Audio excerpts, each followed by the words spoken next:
Hello everyone, welcome back to YK Reviews. The season 3 of The Mandalorian just finished. Lots to talk about here, so let's just get into it here.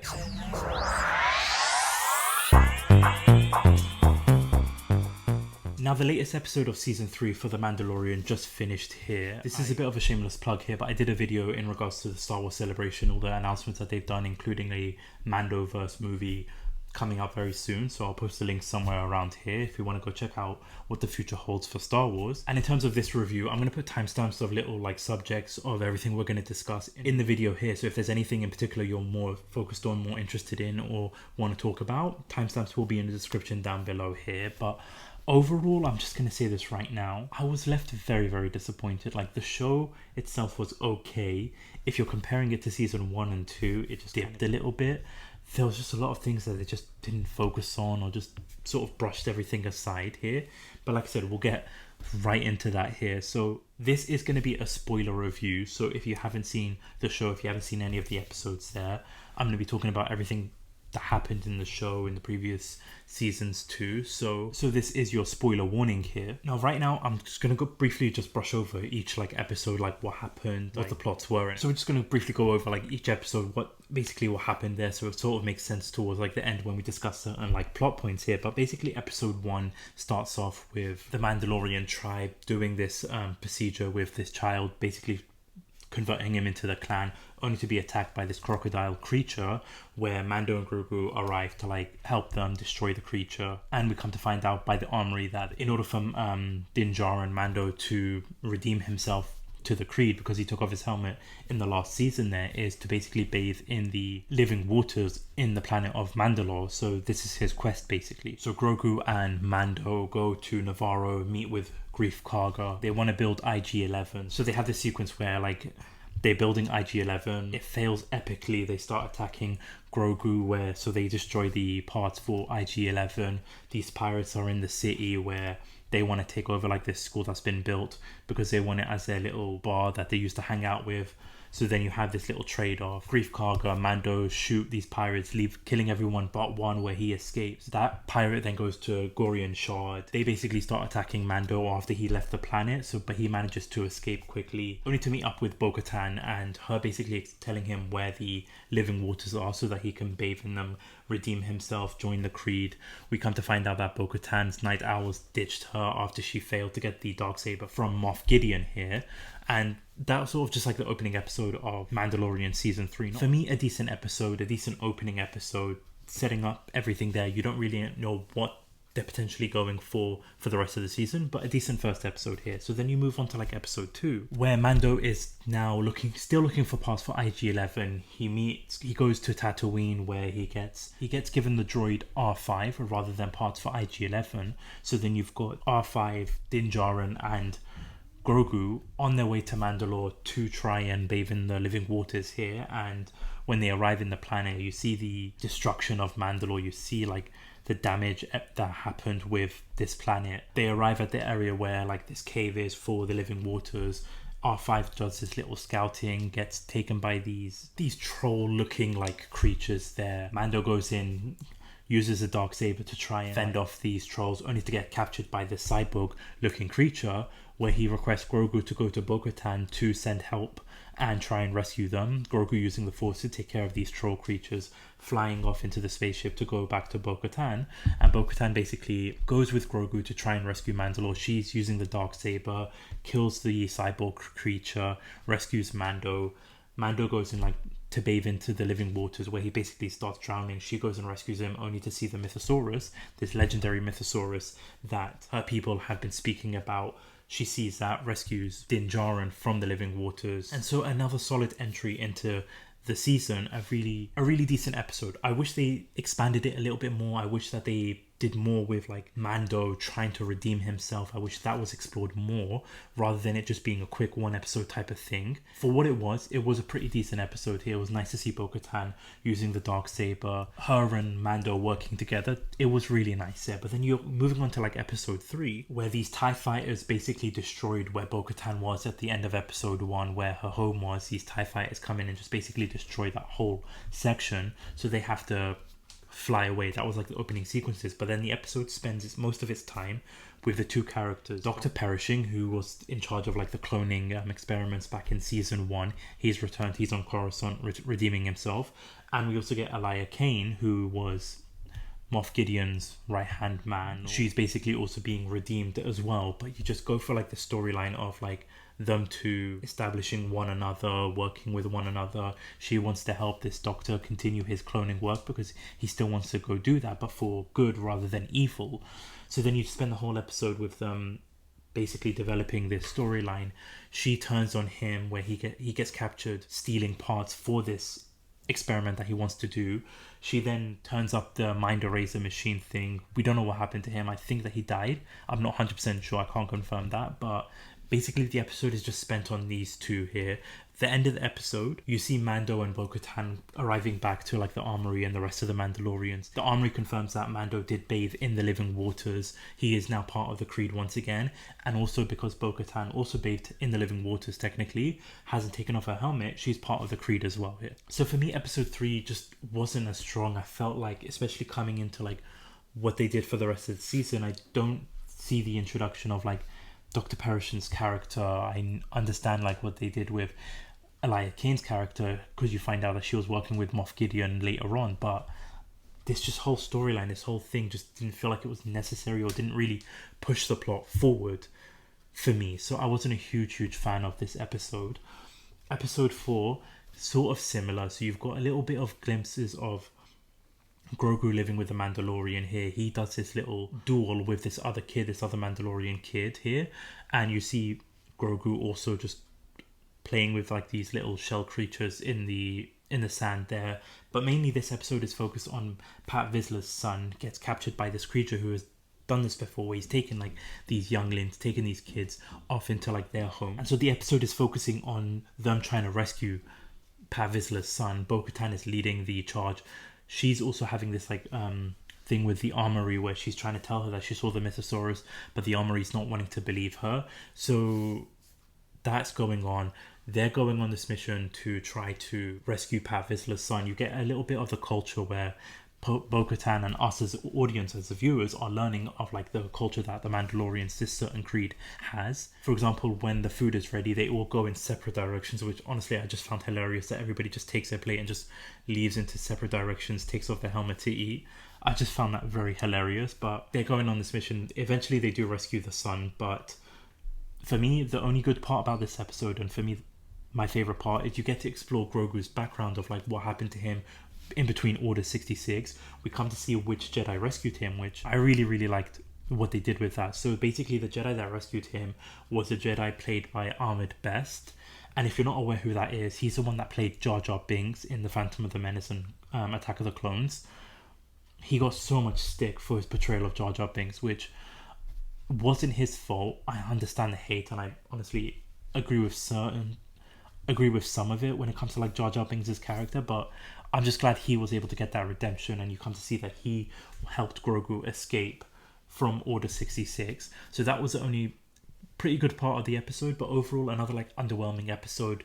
Nothing really like pushing the plot further for me when it comes to like the actual storyline in this episode. So I feel like episode 3, episode 4, they weren't filler episodes, but they just weren't something that really pushed into the storyline or really developed any of the characters basically. And so with episode 5, you sort of tie back to what happened with episode 1. So you've got Gorian Shard, the pirate, and the pirate that also escaped, going to Navarro to attack Greef Karga and the people of Navarro. Greef Karga tries to send help to the New Republic. Carson Teva gets this message. There's a nice little cameo of Zeb from Rebels. But so he goes to Coruscant. He tries to explain the situation. That's Carson Teva, by the way. And Kane uses her influence, tries to like diminish this and make it seem like there's no real plot, even though Carson Teva is trying to emphasize that maybe this is a sort of like a new empire building, but it's just brushed aside. So he goes to Mando and the Mandalorians to try and enlist their help to save Navarro. And I like that little sequence of where everybody has to hold the hammer. in order for them to be able to speak. That was a really nice touch. And then the closing sequences here, when they all finally decide to do this, to rescue Navarro, that battle between the pirates, like in the air and on the ground, the Mandalorians versus the pirates, I really like. That was like one of my favorite parts of the season thus far. Was that battle that they went through? Was that battle that they did? So I really, really liked what they had with that sequences, the fighting sequences, the flying sequences. For me, one of my favorite parts of Star Wars is like the flying sequences, the spaceships, the air battles that they do. One of my favorite parts of it. So I really, really liked what they did with that. Bo-Katan, Mando working together, creating diversions, attacking the ship. The armory just killing it with the hammers that she's using. Pat Vizsla with his gun that he's using. So everything about this closing sequence, for me, I really, really enjoyed. So I liked what they did with episode 5. And so now that they've rescued Navarro, they do find a new home in Navarro, so like the Mandalorians are gathered there.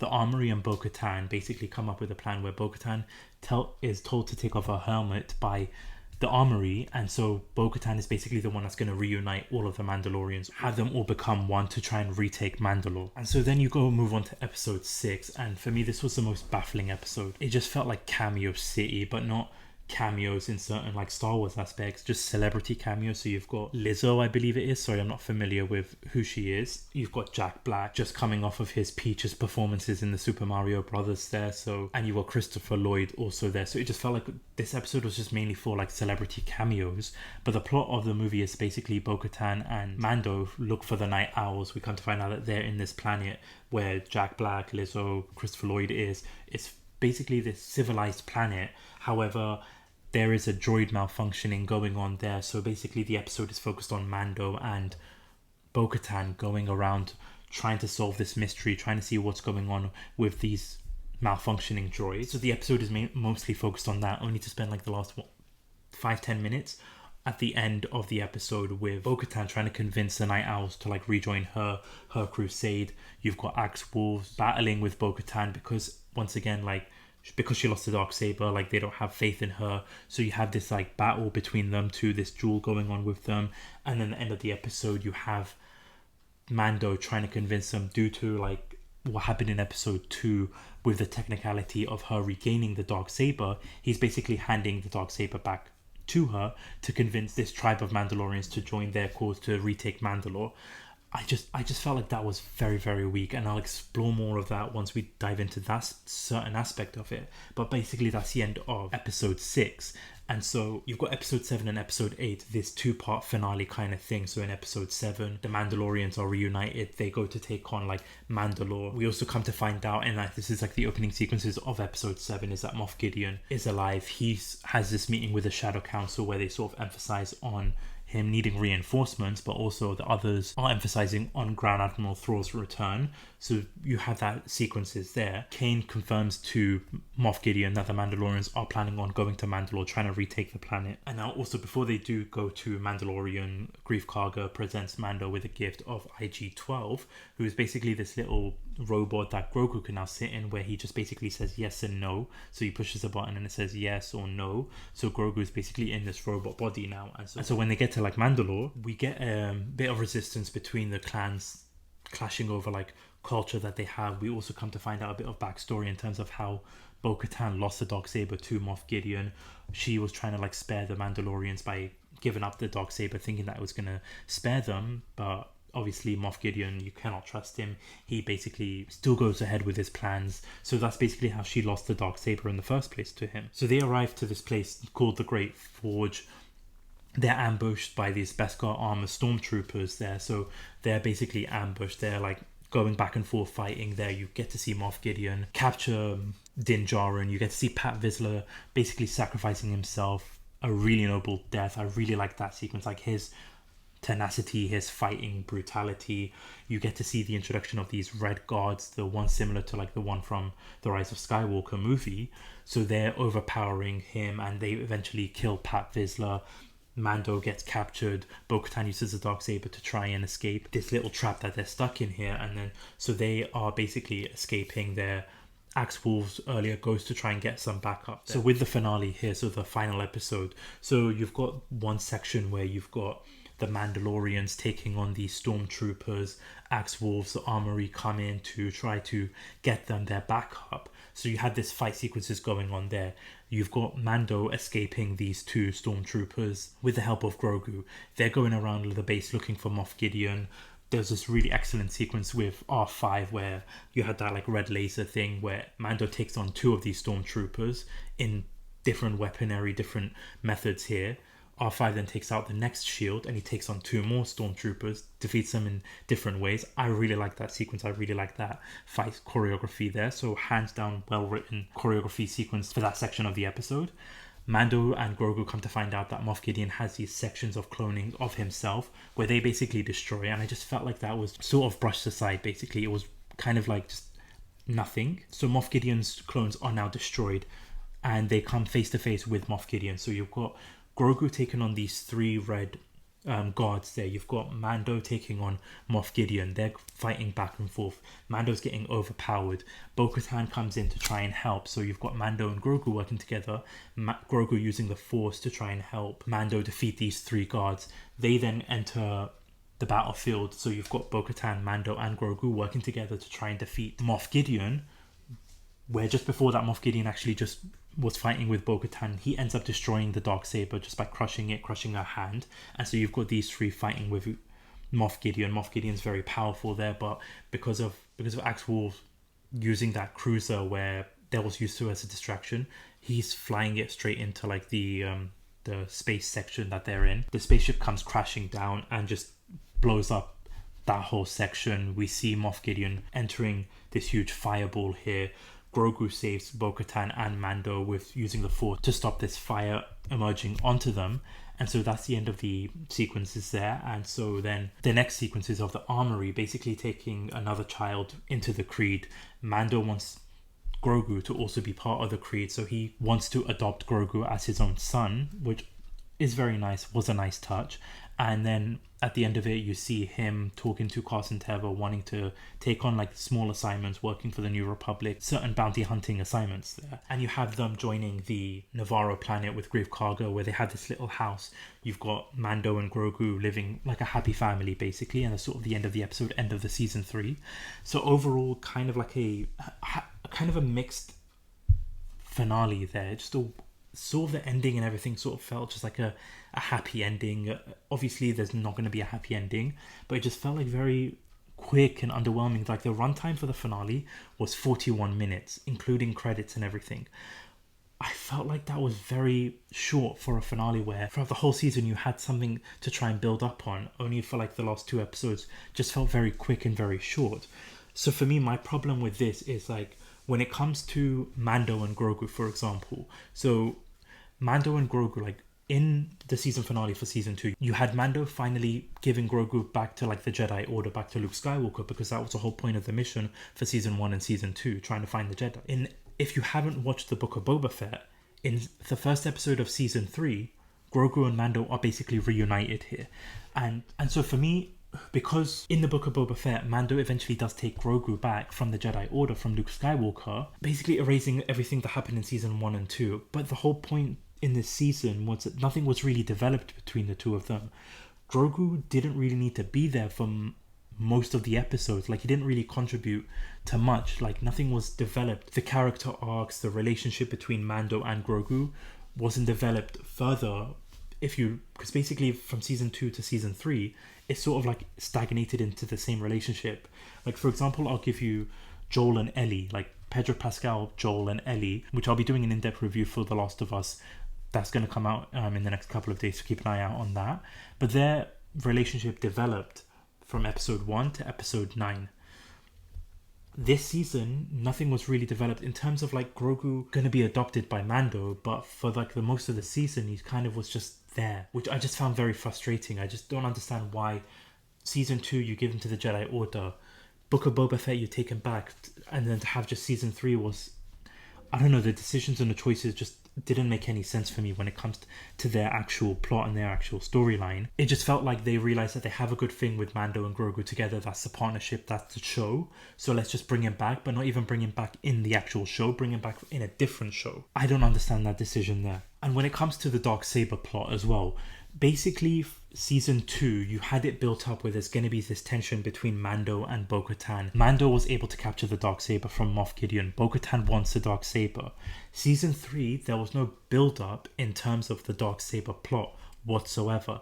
You don't really explore that aspect. You don't have showing any sort of tension. It just felt like, and this is bringing it back to the writing as well, like, for example, Bo-Katan and Grogu sort of developed a relationship, like a space mom-child relationship. So their relationship developed more than Mando and Grogu, because you see in earlier episodes, Grogu is sitting on like the side next to Bo-Katan. Then later on in the episode, he's sitting in her lap when they're flying the ships. And Bo-Katan and Bo-Katan and Djarin showed no hints of like tension, no hints of like anything. They didn't even like acknowledge the darksaber situation there. She used the darksaber to rescue him in episode 2, gave it back. And then the only way that she got the darksaber back was through a technicality. Mando just sort of handed her the darksaber in episode 6 through a technicality. And then in the finale, the darksaber is just sort of destroyed. So everything that they sort of set up in season 2 kind of just was like, the writers were like, yeah, let's just forget about that. I just feel like they didn't develop enough with the darksaber plot. Nothing was being built. It was sort of like, I want the darksaber, you've got the darksaber. A couple of missions later, here's your darksaber, you want it for a technicality kind of thing. And that for me just was frustrating to me, because you have episodes that just didn't need to be there, where you could have explored this more, but wasn't done. Similar to like the next plot point here, you've got the Mandalorians, you've got Bo-Katan searching for Mandalorians, trying to reunite the Mandalorians to take over Mandalore. This was explored in like the last 5 to 10 minutes of episode 6 with celebrity cameos, Jack Black, Christopher Lloyd, that episode. Nothing was built up or nothing was done where you explored more, like where Mandalorians are spread across the galaxy. It's like, here's the Night Owls, here's the darksaber that she won technically. Let's all come join us back on Navarro. That for me was very, very frustrating. I wanted to see more. I wanted to see different types of clans. I wanted to see different types of Mandalorians spread across the galaxy. Bo-Katan and Djarin, like what they did in episode 5, where they helped get the planet back for Navarro. You could have then set up this next episode, rather than having them fight looking for a droid investigation, have the episode spent them going around galaxies, going around planets, looking for different types of Mandalorians and how they're going to convince them to join their cause to retake Mandalore. That was such a missed opportunity, and I just feel like it was not explored once again enough. You had so many different plots to work on and to fix on, but that was not explored really properly. You just sort of had like episodes, throwaway episodes, not filler episodes, but just episodes where nothing was really pushed forward. The plot wasn't really moving forward there. Even the Mythosaurs part of it too, like Bo-Katan saw the Mythosaurs in the water in episode 2. She's telling the armory about it. You thought that there would be more exploration of that. Even like the finale too, at the end where you see the Mythosaurus open his eyes. Maybe that's something they're going to explore in season 4, but then nothing was really built on that afterwards. It wasn't spoke about, it wasn't brought up again like it was mentioned at the end of episode 5. Wasn't mentioned once again after that. I just felt like another missed opportunity there. You could have had the Mythosaurus rising up, helping them fight against Moff Gideon's army, but that was sort of just like put on the back burner there. And even when it comes to like the finale too, as I mentioned, the runtime 41 minutes for that, and you had so much to explore. Like the fight sequences, everything just felt very quick, very, very sort of rushed. The section part where Mando just destroys the clones, I felt like that was such a waste. He's sort of pushing a button, pushing a couple of levers, and then all the clones are destroyed. So I just don't understand why they went for that route. The fight sequences, again, like I wish they had more time to explore the battle between the stormtroopers and the Mandalorians, having that fight sequences there where they're flying in the air, fighting on the ground, but that was sort of rushed. And then that battle sequences there between Bo-Katan and Moff Gideon, that was very quick too, where he's just able to destroy the lightsaber with his hands. And also, I just found it very weird that you had the Ahsoka trailer in the middle of this season pushed out, focusing on the Rebels. Zeb from the Rebels appeared in the episode, in an earlier episode here, but then nothing was really done afterwards. Like in episode 7, you spoke about Grand Admiral Thrawn imminent return, but then no post-credit scene, nothing about what they're going to do or what they're setting up for Ahsoka season. I found that very, very strange there, because it's taking place around the same time. Not even like a shot of like Grand Admiral Thrawn, like the back of his head, or him returning, like his cruiser coming out of hyperspace, not even anything about Ahsoka or anything like that. They've confirmed that this is like a Mandoverse universe thingy, but nothing was done. It was sort of just like left with this finale of like them defeating Moff Gideon, Grogu's getting adopted, Mando and Grogu living in like a nice house in the planet of Navarro, and that's the end there. I don't know, for me it just felt like very underwhelming this season. It didn't have that same impact that you could have had from the earlier seasons. And so let's talk about season 4. Jon Favreau and Dave Filoni confirmed that season 4 is in the works. They've already written season 4. For me, I don't know where they could go from here.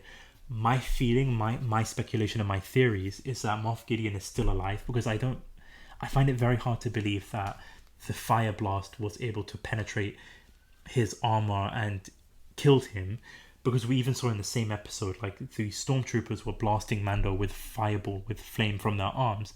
Mando was able to survive. Moff Gideon's armor is basically the same Beskar type with much more stronger elements, I believe. So I don't think Moff Gideon is dead. I don't think that he was destroyed or killed. So he might still be alive. One clone might have survived from that destruction. So I think Moff Gideon is going to play a role in next season, because he hates Mandalorians, so they might explore that. Maybe some flashbacks as to like what happened between Bo-Katan and Moff Gideon. Depending on what happens with the Ahsoka series too, you could have potentially Grand Admiral Thrawn taking on the Mandalorians there. We'll see what's going to happen with that, since we already know that like the Grand Admiral Thrawn is going to be the main villain in the movie that they are going to do at the end of like this whole universe here. So that could be one section that they explore. Even the Shadow Council that we saw in the beginning of episode 7 could be potential villains looking to go after the Mandalorians now that they have taken over Mandalore. So that could be one aspect. And then we hopefully could be going back to like the aspect of Mando taking on jobs with Grogu, small little side quests that they're going on. So that's what I'm hoping for season 4. Let me know your thoughts and your opinions in the comment section below. Your thoughts, your theories on what could season 4 be about, and also your opinion about season 3 too, like what your overall thoughts were about that. Please let me know in the comment section down below. But that about wraps it up for this in-depth spoiler review for The Mandalorian season 3. Again, let me know all your thoughts in the comment section down below. But thank you so much for watching, and thank you so much for listening here. This is YK Reviews. Peace.